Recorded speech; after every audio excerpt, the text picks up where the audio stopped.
House Music Friday. We're getting ready to get the party started right now. Before we get started, don't forget to try some of our signature drinks. Walk Me Around, Eat Smooth, a Sequin Squirrel, and a Hula. We're here with Hula Mahone. Is it Mahone? Yeah, Mahone. Hula Mahone. So I know a little bit about you because we know each other. But for the people out there, like, where are you from? Like, I'm from Harvey. Harvey. Yeah, I'm from Harvey, south suburb of Chicago. That's why I'm from Harvey, Okay, so like, you're a DJ known as Hot Hands Hula. Been on the scene for a while. So when did you start DJing? Well, I started DJing in high school, like in 80, I think probably about 80, 83, 82, 83. I started DJing when I was in high school. And then from there, somebody stole my records one time when I was DJing, and I started doing, at the same time I had started doing production, me and my partner K Fingers, so we started doing production at the same time, and we were doing things like with DJ International at that time. And when somebody stole my records, I just started doing music from that point on, just started doing music. Started my record label, Clubhouse Records, and from there, we went on. When we started Clubhouse Records, we was responsible for, I'm not even trying to be arrogant, but it was probably about a third of the music of Chicago music. We was the first label to put out Ron Carroll. We did The Percolator with Cashmere. We did Braxton Holmes, Ron Trent, Paul Johnson. It's a bunch of people. Liddell Townsend, Nunu, my man Silk E. We just put out a whole bunch. We just had a crew of people that be around us that I grew up with. And we just, when I started the label, we just put everybody's stuff. Whoever wanted the song out, they come to us and we just put it out. Oh, okay. And what got you into DJing? Like, what was it that got you to want to do that? Yeah, I think as a kid, when I used to listen to Tom Joyner, he used to be on WJCP AM in the morning, and I used to listen to him all the time in the morning. And I used to tell my parents all the time, like, I want to be a DJ. But I really didn't know what a DJ meant. I just knew that it had to do with music. And as a child growing up, I liked the way how they used to play the songs on the radio. And I think I saw that movie, Thank God It's Friday. And I saw how the DJ was going back and forth with the music. And I had built like a little box where you can turn the speaker from left to right. And I used to put one song on one side and another song on the other side with the 8-track, and over here like with a turntable. And I used to go from side to side, this little box I made. And that was like my first beginnings of actually DJing. But I just love music. I necessarily didn't want to be, I didn't know if I wanted to be a DJ or a radio personality. All I knew was that I love music and I just wanted to do something in music. What music inspires you? Like, what is the music? I think even to this day, I think I'm inspired by all types of music, from Latin, salsa, jazz, soul, disco, of course. I love disco, classic disco, alternative, acoustic. I'm inspired by all types of music, and even to this day now, I listen to all types of music. When people come into my office any given day, I'm listening to. It may be a day I'm listening to classical music, or it may be a day I'm listening to classic soul. It may be a day I'm listening to just all acoustics that day. It may be a day I'm listening to opera that day, or maybe a day I'm listening to disco that day. It just depends on how I feel, because I think music is like the soundtrack to our lives, and it's just like music. Through music, it changes my mood. I feel different ways. Depending on the music or depending on what mood I'm in. So if I'm in a happy mood, I put on something happy. If I'm just in a serious mood, I may put on something kind of dramatic. If I'm in a creative mood, I may put on something, we just call it experimental music or trip hop or whatever. It's just like, I just love music, and I just love all facets of music, writing, hooks, everything. Everything you can think about music, I just love.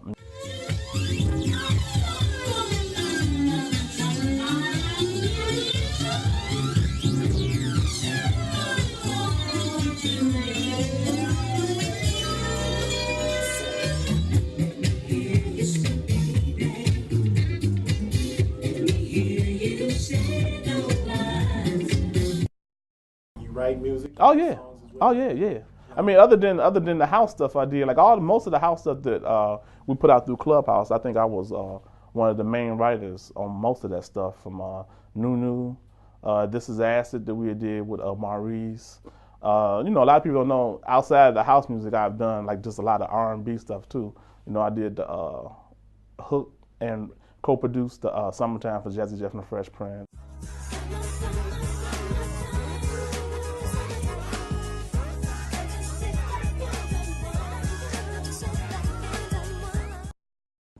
Did stuff for High Five, She's Playing Hard to Get. She's playing hard, she's playing hard to get. She's playing, she likes me. Wrote a whole album for Ruby Turner, Billy Ocean, did some stuff for D Nice. You know, I worked with Kumo D. So I've always been like, after the DJ thing, I've always been a writer, producer.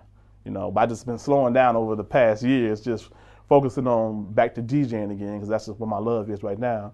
To be a writer, producer, you got to be in a certain frame of mind. And then I had my other group too, the Out Here Brothers, that, you know, we traveled overseas and for about 8 years and did the Out Here Brothers thing with our hit song Boom Boom Boom.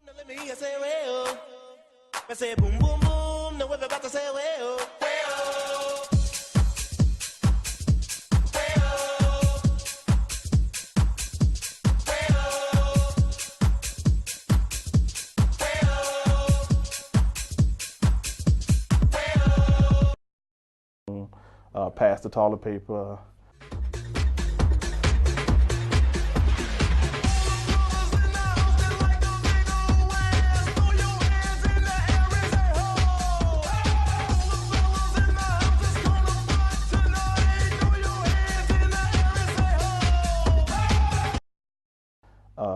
Fuck You in the Ass. La La, Hey Hey. You was part of Fuck You and That. Yeah, that's my group, the Out Here Brothers. Just me and my other guy. It started out with 4 of us, but one guy left and went to Club Nouveau. Then it was 3 of us for some time, and then the other guy left, and then it was just me and my partner and stuff. So, you know, we still every year go overseas and still do like they call it like I Love the '90s tours. And we do like we just did last year. We did a show with Vanilla Ice. Oh, okay. Yeah, and Hathaway, that guy who did that. What is love? So we go overseas every year and do these like tours and stuff for like stuff that we hit out in the '90s, and it's like all '90s groups.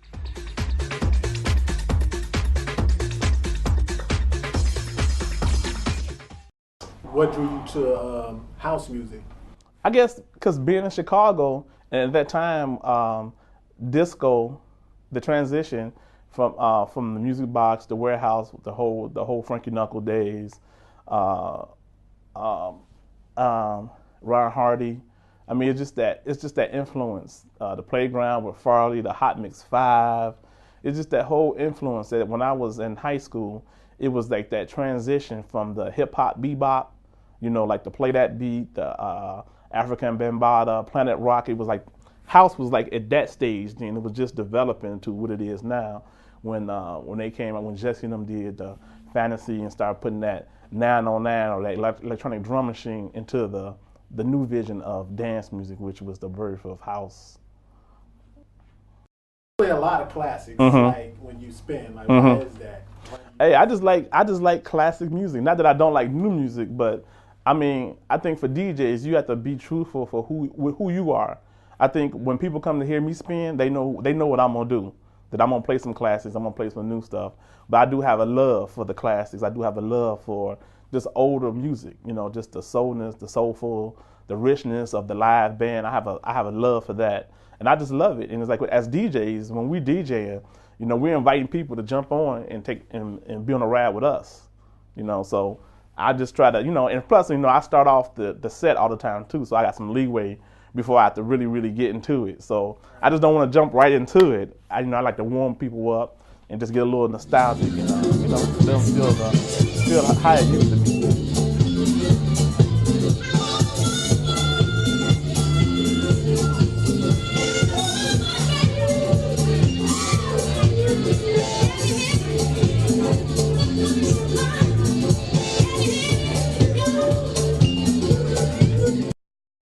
What do you think about like how music is today? Like, what is? Well, I think it's good. I mean, I think that it's a door and it's a preference for everybody. And I think that I know a lot of people complain about music today, but music today is an evolution of, it's just the evolution of music. it's so funny how people complain about music today. It's the same way that my parents was complaining when I was young about the stuff I was listening to. Like, what was that? I forgot his names that have a nasty rap. I can't remember the name, but it's Blowfly. I remember when Blowfly came out, I used to be playing Blowfly all the time in the house. My father heard that. He was like, "What's that?" And I was like, I got this from my cousin Cedric. And he was like, take that song back. But, my parents didn't understand the music that I like. And I'm sure that we don't understand the music that our kids like. So I'm just like, it's just room for everybody. It's just it's just the way the music progresses, We may not understand it, but it's still going to move on. Is there a rivalry, a bad rivalry against with Chicago DJs, and what do you think about it? Like, yeah, I don't really think it's a rivalry with Chicago DJs. I just think that Chicago DJs need to DJ. They just need to shut up and DJ. You know what I'm saying? Because it's just like, it's a bunch of DJs out here. Who's to say who's the best DJ? I know they be having like DJ competition. It's just like, I can't judge a DJ competition. I'm the best DJ. I like to hear what I play. You know what I'm saying? Right. The people judge the people judge the DJs. A true DJ has an ability to connect to people, and that's the real thing. If you connect to people, you connect to people. That's it. It ain't no ways about it. And when I say you connect to people, that means you can go places and play, and people will be drawn to you. People will feel your vibe, and you bring in an essence when you play that people enjoy. Now, if you're not doing that, you're just not doing that. And it's just like, some DJs be complaining about they can't spin places, they can't do these things. Ain't nothing out here but opportunity. If you can't spin places, create your own spot to spin. And I'm not the type of person that, if I want to do something, I'm going to do it. And I growing up in my household and when I'm teaching my kids, we can't say can't. You can't, that's not a word you can say. You do. We walk into our history. We create history, we speak it, and we walk into it. So if I say I want to DJ, or I say I want to have a club, or I say I want to do whatever, I speak it, and then I walk into it. Because sometimes I think when you're being creative or doing things like that, you can overthink stuff. You got to have a start, a beginning, a middle, and an end. And necessarily, the creative part don't need that. The creative part just needs to start.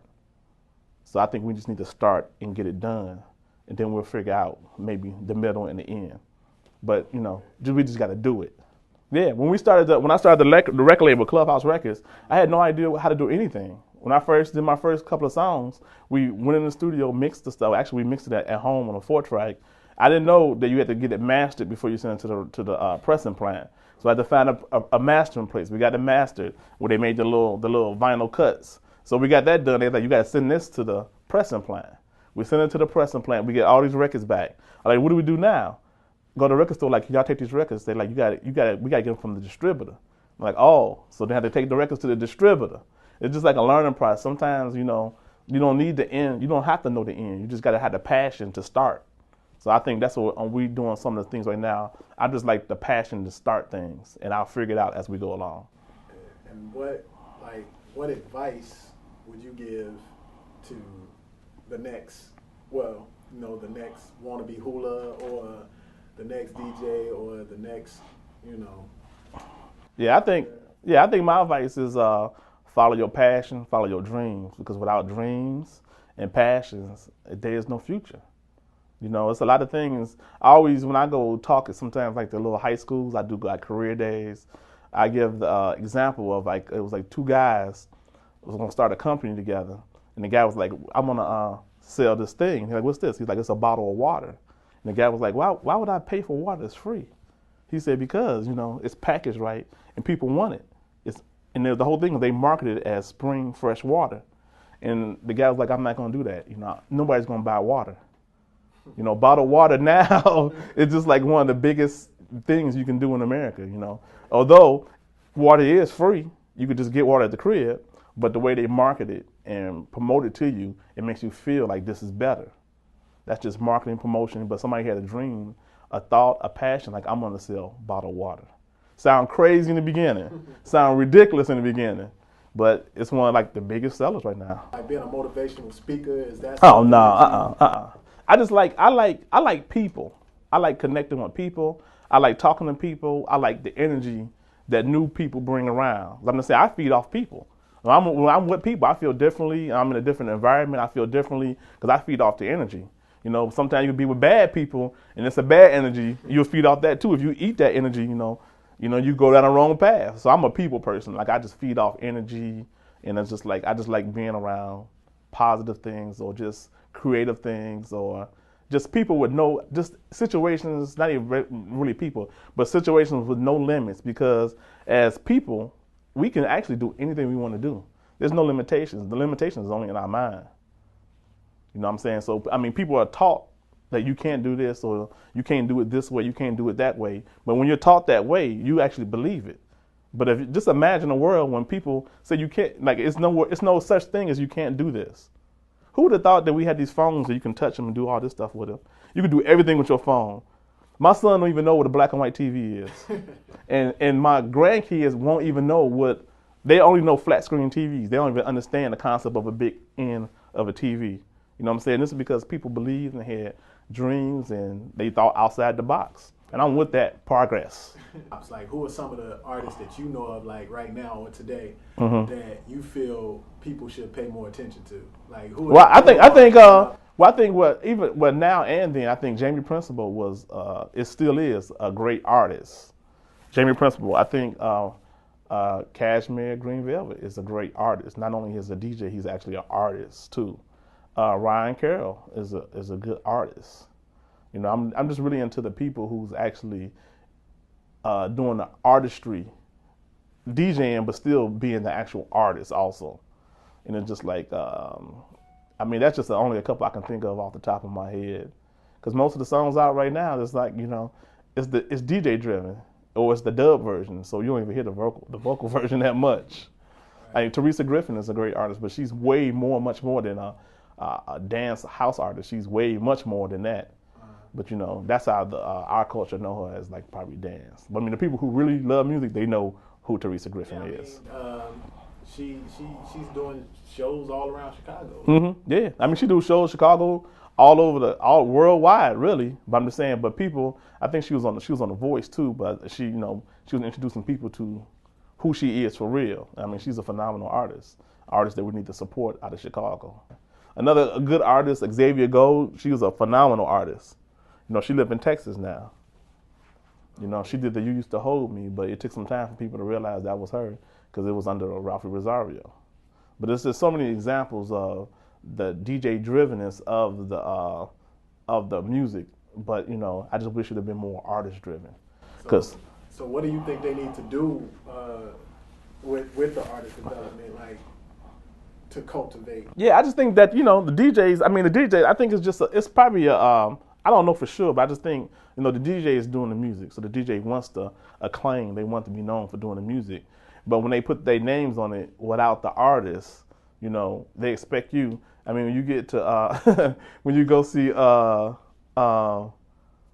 Dennis Ferrer, he's not singing Hey Hey, even though it's his song, but he ain't singing Hey Hey. If that artist, the one I don't even know who she is, but she could have been developed as an artist to have longevity, to have more songs, because that was such a big song. Right. So I mean, it's just a lot of things. Do you think it's the DJs or do you think it's the labels that? I think it's probably a mixture of both. Because I mean, it's saying the DJ is the one doing the work, getting the track together, because the DJ is the producer too. Putting everything together. But I think when they put it out, they just put it out under themselves and just have a singer featured on it. But it's the exact opposite in all the other genres of music. The DJ would be the producer. It's like, I'm not gonna put, like, I produced Summertime for Jazzy Jeff and the Fresh Prince.